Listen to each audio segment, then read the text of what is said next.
There are two wars waged in Iraq.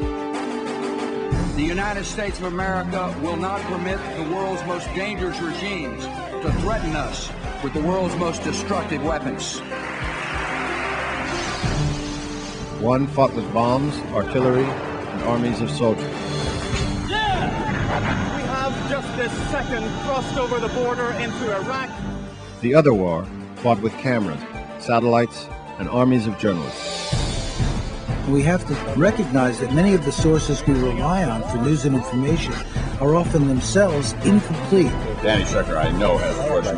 In a hard-hitting personal film, media critic Danny Schechter, former network news producer, is it the news culture? Is it economic interests? Turns the cameras away from the shock and awe, taking aim at the role media plays, promoting the war and distorting the news.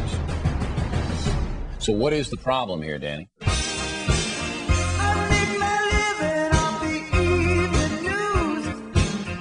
Sadly, the coverage was at its worst in the period when it mattered most.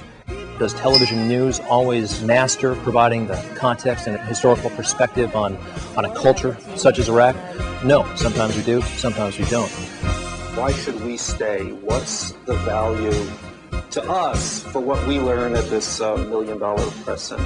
Sometimes your jaw drops, and it's hard to figure out why. Why are American journalists so uncritical, self-satisfied? I think the American media has done a fabulous job. The press was muzzled, and I think the press self-muzzled. This platform is not a platform for propaganda. This is a platform for truth. I think it's bad journalism. The rest of the world. Confronting journalists, anchors, news managers, and Pentagon propagandists, news dissector Danny Schechter challenges a pro-war narrative driven by jingoism, not journalism. Finally, after a year of TV militainment, a film that dissects the war we never saw.